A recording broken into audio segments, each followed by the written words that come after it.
नमस्कार, मी विशाल परदेशी. न्यूज 18 लोकमत विशेषमध्ये आपलं सगळ्यांचं स्वागत. जाणून घेणार आहोत दिवसभरातल्या काही महत्त्वाच्या घडामोडींवरती स्पेशल रिपोर्ट. सुरुवात करूयात. पैशांच्या अफरातफरी प्रकरणी रॉबर्ट वाड्रा यांची सलग दुसऱ्या दिवशी ईडीनं चौकशी केली आहे. लंडनमधल्या मालमत्तेसंदर्भात त्यांना दोन्ही दिवस प्रश्न विचारण्यात आले. प्रियंका गांधींची राजकीय एंट्री आणि वाड्रांची चौकशी हा केवळ योगायोग आहे का, अशी चर्चा आता सुरू झाली आहे. प्रियंकांच्या मार्गात रॉबर्ट कोंडी, प्रियंकांच्या राजकीय एंट्री दिवशीच वाड्रांची चौकशी. निवडणुकी आधीचा काँग्रेसचा जोश वाड्रामुळे उडणार.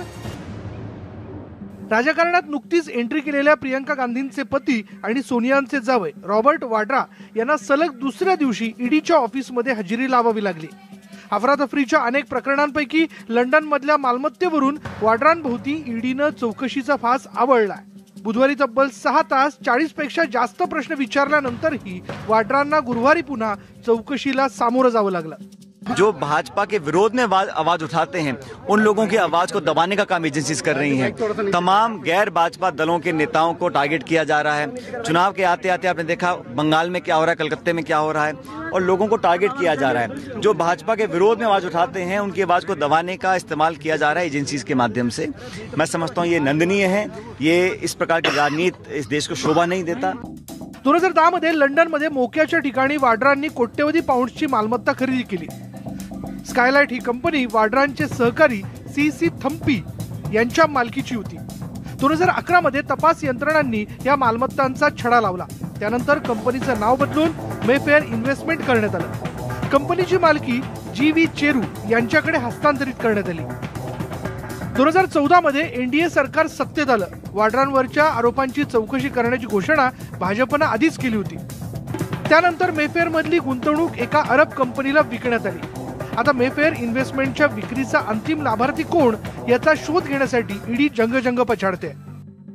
प्रियंका गांधींची राजकारणात एंट्री झाल्यानंतर आणि निवडणुकीच्या तोंडावर वाड्रांमागे चौकशीचा ससेमिरा लागलाय. हा निव्वळ योगायोग असू शकतो यावर काँग्रेस विश्वास ठेवायला तयार नाही. मोदी जी और अमित शाह जी घबरा गए हैं, वो थर्राए हुए हैं. राजनीतिक उत्पीड़न, बदले की भावना और राजनीतिक प्रतिशोध में मोदी जी अंधे हो गए हैं और अंधे होकर इस प्रकार की बदले की कार्यवाही में वो लगे हैं. बुधवारी वाड्रा ईडी समोर हजर होत असताना प्रियंका गांधींनी त्यांना सोबत केली आणि त्यानंतर पतीच्या पाठीशी ठाम असल्याचं सांगितलं. राजकारणात सक्रिय झालेल्या प्रियंका गांधींनी यातून भाजपला इशारा दिल्याचं बोललं जात आहे. ये सब प्रॉपर्टी लंदन की लगभग हर सड़क पे ऐसा लग रहा है मानो ये गांधी परिवार की एक एक प्रॉपर्टी है, वाड्रा की एक एक प्रॉपर्टी है. हम आज सवाल पूछ रहे राहुल गांधी जी, आपने तू तड़ाक करके प्रधानमंत्री जी को संबोधित किया. आपने जो कायरता दिखाया है, हम कायर राहुल गांधी से ये सवाल पूछना चाहते हैं कि तू इधर उधर की बातें मत कर. सिर्फ ये बता कि इस जीजा ने सोने की चिड़िया हिंदुस्तान को कैसे लूटा है, ये बता. सीबीआय आणि ईडीचा ससेमिरा लावून मोदी सरकार विरोधकांच्या मुसक्या आवळण्याचा प्रयत्न करत असल्याचा आरोप केला जातोय. अखिलेश, माया, ममता आणि आता गांधी घराण्याचे जावई रॉबर्ट वाड्रा यांचं उदाहरण याच आरोपांवर शिक्कामोर्तब करतंय का, हा प्रश्न लाख मोलाचा आहे. Bureau report, news 18 Lokmat. आता पाहूयात आपल्यावरील तोडपाणीचे आरोप सिद्ध करून दाखवण्याचं खुलं आव्हान काल धनंजय मुंडेंनी न्यूज 18 लोकमतच्या न्यूजरूम चर्चेत दिलं होतं. त्यांचं हे आव्हान जे आहे ते भाजपचे आमदार सुरेश धस यांनी स्वीकारलं. विरोधी पक्षनेते धनंजय मुंडे यांच्या शासकीय बंगल्यावरून नेमकं काय काम चालतं हे उघड करण्याची धमकीच सुरेश धस यांनी देऊन टाकली आहे. तोडपाणी करणारे ही काही ओळख चांगली नाही. ते तुम्ही बोललात तिथे की ते तोडपाणी करणारे नेते आहेत, म्हणजे नेमकं काय? म्हणजे स्वतःचे सेटिंग करणारे ते म्हणून पूर्ण प्रसिद्ध आहेत.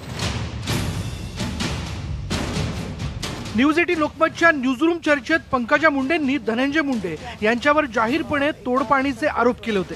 त्याला प्रत्युत्तर देण्यासाठी विरोधी पक्षनेते स्वतःहून आमच्या न्यूजरूम चर्चेत आले आणि त्यांनी विरोधकांना आपल्यावरील तोडपाणीचे आरोप सिद्ध करून दाखवण्याचं खुलं प्रतिआव्हान दिलं.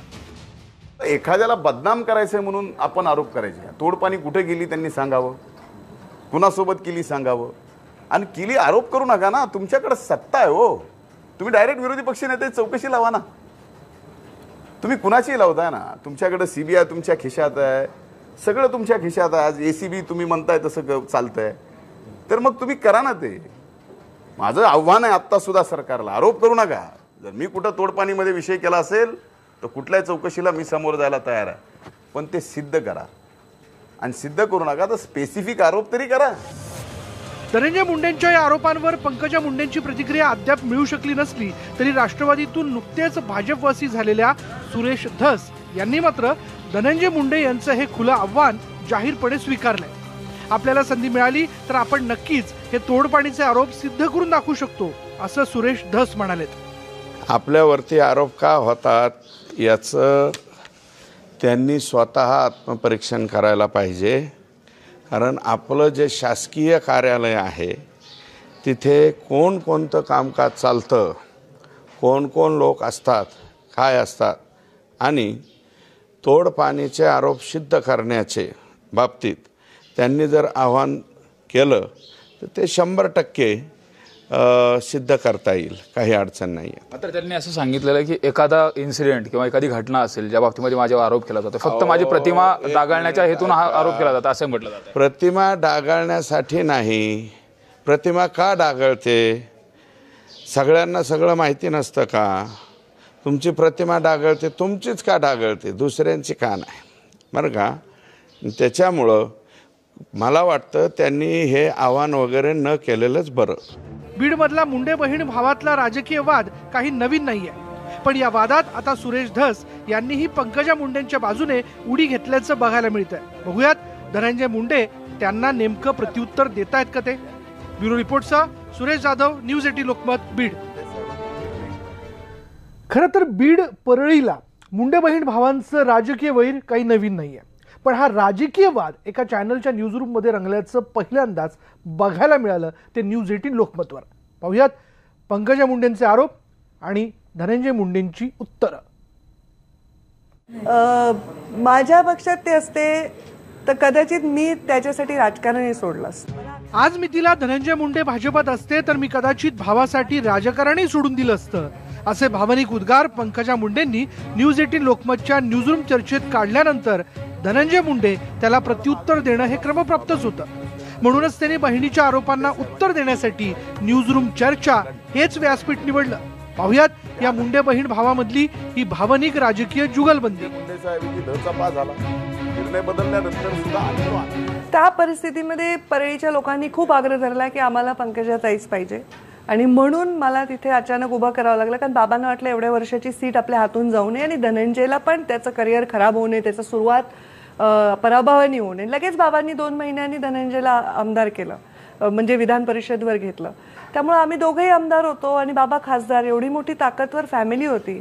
मी त्याला म्हटलं की 2014 मला लढायची पण नाही. पंकजा मुंडे आल्या होत्या, त्यांनी असं म्हटलं की जर तुम्ही भारतीय जनता पक्षात असते तर त्या राजकारणात आल्या नसते. 2009ला ज्यावेळेस मुंडे साहेबांनी हा निर्णय केला की मी लोकसभेची निवडणूक लढणार, त्याच्यानंतर विधानसभा कोण लढणार हे पब्लिकली सरपंचाच्या मेळाव्यात, ग्रामसेवकांच्या मेळाव्यात, परळीच्या एका पब्लिक मिटिंगमध्ये, प्रेसमधल्या लोकांच्या समोर ती निवडणूक धनंजय मुंडे लढणार हा निर्णय झाला.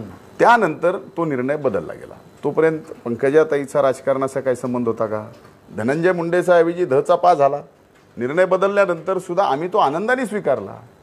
ज्यावेळेस फॉर्म भरायचा दिवस होता त्यावेळेस लोकांमध्ये उत्साह नव्हता, कारण अगोदरच मी तिथं अनेक वर्ष काम केलेलं होतं. त्यांच्यावर तुमचा विश्वास नाही का? एक मिनिट ऐकून घ्या ना, माझं ऐकून घ्या ना. विश्वासाचा गैरविश्वासाचा प्रश्न नाही. विषय कुणी कुणासाठी राजकारण सोडलं, तुमचा जो प्रश्न आहे त्याचं माझं उत्तर आहे. तर 2009च्या विधानसभेच्या निवडणुकीत साहेबांनी निर्णय दिला, तो आम्ही मान्य केला आणि आम्ही आनंदाने पंकजाताईची उमेदवारी स्वीकारली.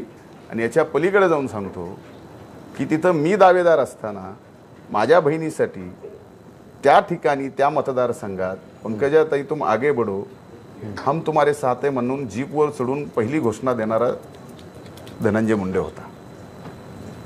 त्यामुळं राजकारण त्यांनी माझ्यासाठी सोडायचा विषय नाही. भाऊ म्हणून अगोदरच मी विधानसभेची जागा त्यांच्यासाठी त्यावेळेस सोडलेली होती.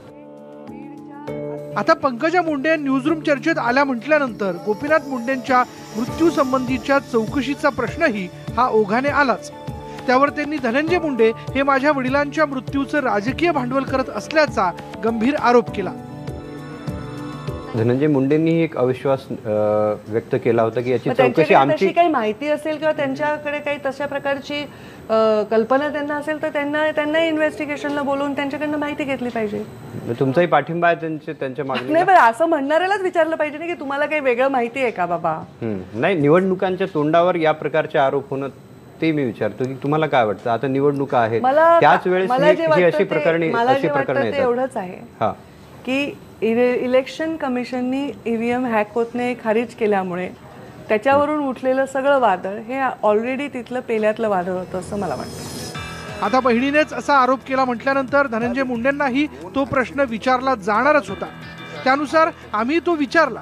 त्यावर त्यांनी नेमकं काय म्हटलं ते नीट ऐका. बरं, आता माझा एक साधा स्वाभाविक एक प्रश्न, तुमचं समाधान झालं की नाही? माझं सुद्धा समाधान झालं की नाही झालं.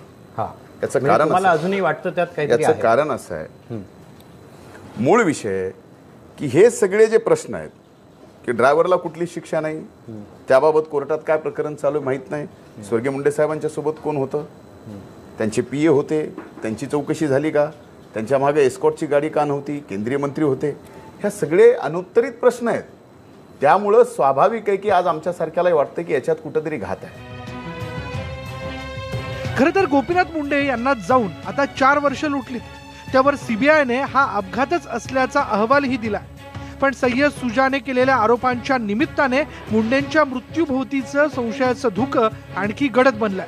त्यामुळे आगामी निवडणुकीतही हा मुद्दा चर्चेला येणार हे नक्की.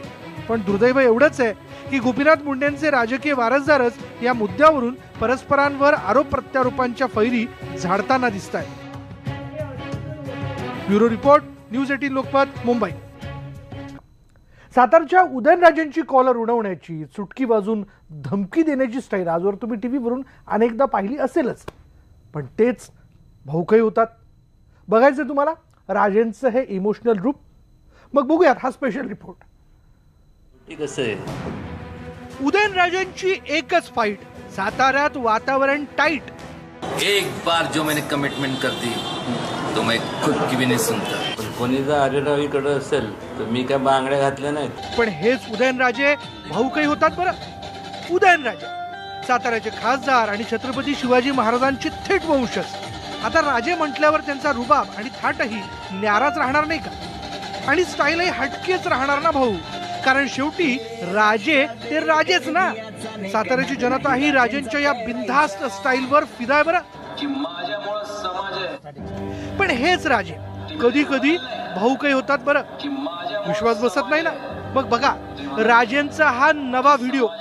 त्याचं झालं असं की उदयनराजेंचाच एक चाहता अक्षय म्हात्रे यांनी नुकतंच त्यांच्यावर एक गाणं तयार केलं. हे गाणं भलतंच व्हायरल झाल्यावर राजेंना ते ऐकण्याची उत्सुकता निर्माण झाली. गाणं ऐकण्याआधी राजेंनी कार्यकर्त्यांना त्यांच्या खास स्टाईलचंही दर्शन घडवलं बरं. गाणं ऐकण्याआधी राजेंनी कार्यकर्त्यांना त्यांच्या खास स्टाईलचंही दर्शन घडवलं बरं. राजे एकदम भाऊक झाले. त्यांच्या डोळ्यात अश्रू तरळले. आता राजे भाऊक झाले म्हटल्यावर कार्यकर्तेही आपसुकच भाऊक बनले. राजेंचं हे हळवं रूप बघून कार्यकर्त्यांनाही नेमकं कसं रिॲक्ट व्हावं हे समजेन असं झालं.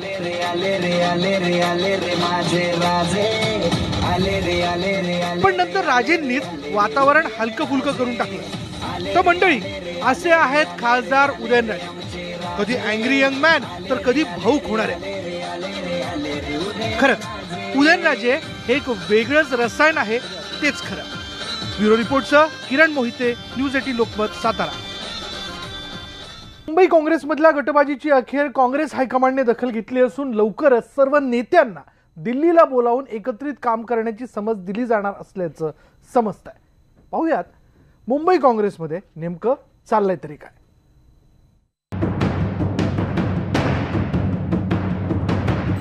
मुंबई काँग्रेसमधला हा वाद मिलिंद देवरा यांच्या ट्विटरद्वारे पुन्हा एकदा चव्हाट्यावर आलाय.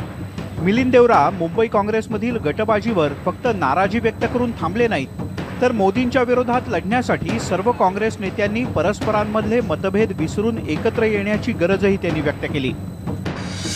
देवरा आपल्या ट्विटमध्ये म्हणतात, लोकसभेच्या तोंडावर मुंबई काँग्रेसमध्ये जे काही सुरू आहे त्याबद्दल मी नाराज आहे. नेत्यांनी मुंबई काँग्रेसला क्रिकेट मैदानाचं पिच बनवू नये अशी मला आशा आहे.